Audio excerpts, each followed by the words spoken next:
নমস্কার, সুস্মিতা ইজি রেসিপিতে সকলকে স্বাগত। আজকে আমার রেসিপি হচ্ছে নিরামিষ ছানার ডালনা। খুব সহজ পদ্ধতিতে রান্না করেছি যাতে আপনারা খুব কম সময়ে এই ছানার ডালনাটা তৈরি করতে পারেন। আমার ভিডিওটা প্রথম থেকে শেষ পর্যন্ত দেখার জন্য আপনাদের কাছে অনুরোধ রইল। তাই চলুন দেখতে থাকুন আমি কিভাবে এই নিরামিষ রেসিপিটি তৈরি করেছি। প্রথমে দেখুন একটা বাটির মধ্যে নিয়ে নিয়েছি 1 চামচ জিরে গুঁড়ো, ধনে গুঁড়ো, কাশ্মীরি লাল লঙ্কা গুঁড়ো, নিয়ে নিলাম লবণ, হলুদ, গরম মশলা, চিনি আর 4 চামচ মতন টক দই। তারপর সমস্তটাকে ভালো করে মিশিয়ে নিয়ে এক সাইডে আমি রেখে দেব।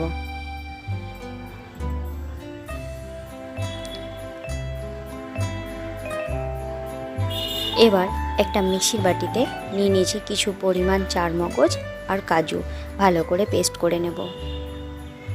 তো পেস্ট হয়ে গিয়েছে, এবার এটাকে সাইডে রেখে দেবো। এবার আমি ছানা নিয়েছি, এখানে 1 বাটি মতন ছানা নিয়েছি। ভালো করে হাতের সাহায্যে এইভাবে আমি কিছুটা মেখে নেব। তো আপনারা যতটা পরিমাণ ছানার ডালনা তৈরি করবেন ঠিক সেই অনুসারে ছানা নেবেন। আর দিয়ে দিলাম আদা কাঁচা লঙ্কা বাটা, দিলাম ভাজা গুঁড়ো, দিলাম লাল লঙ্কা গুঁড়ো, চিনি আর গরম মশলা, দিলাম হলুদ আর 1 চামচ মতন ময়দা। তারপর সমস্তটাকে ভালো করে হাতের সাহায্যে মেখে নেব। আর ভাজা গুঁড়োটা করেছি আমি জিরে, ধনে আর লাল লঙ্কা ভালো করে ড্রাই রোস্ট করে নিয়েছি, তারপর গুঁড়ো করে দিয়ে দিয়েছি। ভাজা গুঁড়োটা দেবেন, তাহলে স্বাদটা বেশ ভালো লাগবে। তারপর দেখুন হাতের সাহায্যে এইভাবে গড়ে নিচ্ছি। আপনারা চাইলে গোল গোল করতে পারেন, আমি এখানে গোল করে একটু চ্যাপটা করে নিলাম, এটা দেখতে বেশ ভালো লাগে। তারপর দেখুন সব বানানো হয়ে গিয়েছে। এবার কড়াইয়ে তেল গরম হয়ে এলে আমি একে একে দিয়ে দেবো। তারপর মাঝারি আছে আমি উল্টে পাল্টে ভেজে নেব।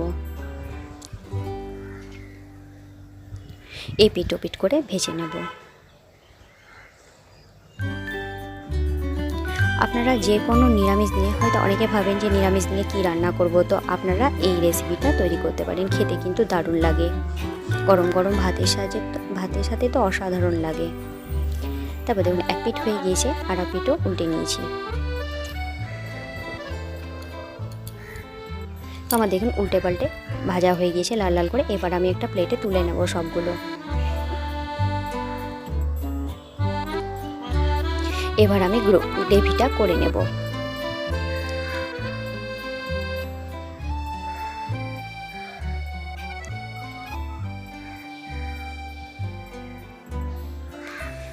সবগুলো তোলা হয়ে গেছে। এবার তেলটা কমিয়ে নিয়ে অল্প একটু তেল দেব এবার গ্রেভির জন্য। প্রথমে দেখুন তেলের মধ্যে দিয়ে দিলাম দারচিনি, তেজপাতা, এলাচ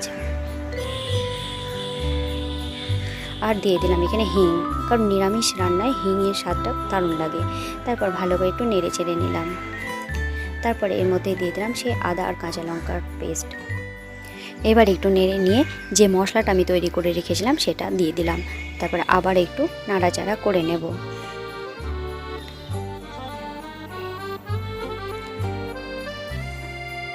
তো দেখুন মশলাটাকে বেশ ভালো করে ভেজে নিলাম।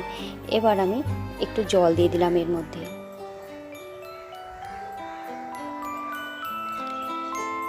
তারপর দেখুন যে কাজু আর চারমগজ বেটে রেখেছিলাম সেটাও দিয়ে দিলাম। আবারও একটু নেড়ে নেব।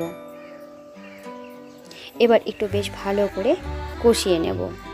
মশলাটা যত ভালো কষা হবে এই রান্নাটাও তত ভালো লাগবে। তো দেখুন এবার একটু ঢাকা দিয়ে দেবো 5 মিনিট মতন। তো ঢাকা তুললাম, দেখুন তেল ছাড়তে শুরু করেছে। এবার আমি জল দিয়ে দিলাম। আপনারা গ্রেভি যতটা পরিমাণে রাখবেন ঠিক সেই অনুসারে জলটা দেবেন।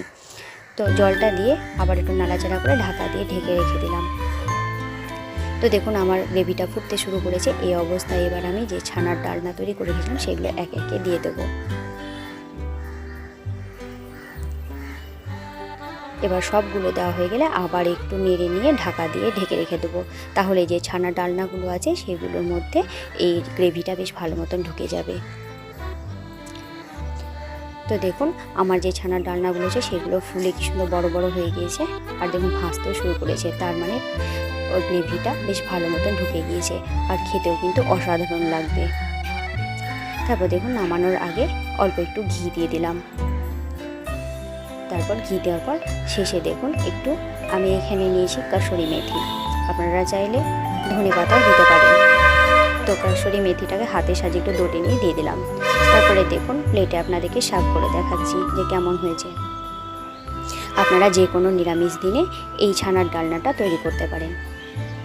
তো আমার এই রেসিপি কেমন হয়েছে অবশ্যই আপনারা কমেন্ট করে জানাবেন। ভালো লাগলে লাইক করবেন, শেয়ার করবেন, আর চ্যানেলটা এগিয়ে নিয়ে যাওয়ার জন্য চ্যানেলটিকে সাবস্ক্রাইব করার অনুরোধ করব। পাশে থাকা বেল আইকনটা প্রেস করে দেবেন যাতে নিত্য নতুন ভিডিও সবার আগে আপনাদের কাছে পৌঁছে যায়। ভালো থাকবেন, সুস্থ থাকবেন। আবারও একটা নতুন রেসিপি নিয়ে আপনাদের কাছে হাজির হব। ধন্যবাদ সবাইকে আমার এই রেসিপিটা দেখার জন্য।